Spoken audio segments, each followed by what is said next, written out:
Hi guys! Welcome to my cooking vlog. For this video ay nagluto po ako ng tinolang isda. Yes guys! Sarap kaayo ang sabaw.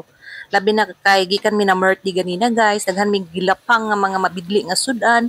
So lami gyud karon ang isda nga tinola. So before ta magluto guys, is i-prepare sa nato ang atong lutoon non. Syempre atong hugasan ug maayo.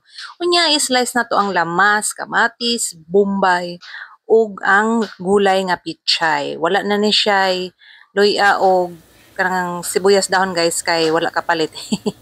Pero lami man gihapon bisag wala to siya. And then sugod na ko og painit sa tubig guys ug gibutang na puday nako ang isda.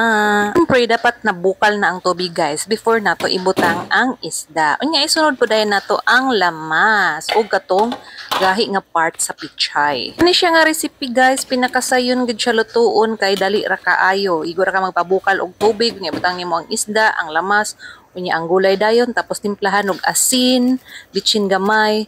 Unya, maura to siya pag maluto na ang gulay ug isda, palungon na dayon tapos mangaon na, di ba? Di ta magutman ani nga sudan guys, kay pinakasayon ug pinakadali lutuon. Aside sa pinakadali siya lutuon guys, lami pud siya nga sudan kay dili bidli ug naay sabaw nga imong mahigop. Tanggal umay gini siya guys sa kanang gikan gani ka nagkaon og daghan niya puro bidli, puro karni. Mao nya mangita gid ta og ing-ani nga sudan kanang sabaw-sabaw ba nga isda nga walay bidli. And aside sa dili siya bidli guys, healthy pud ni siya nga pagkaon, walay kontra sa mga high blood ug uban pa charot. Ug dili pud siya maayo guys nga always taga kaon og mga oily foods. So, okay gani guys nga permita maggulay isda.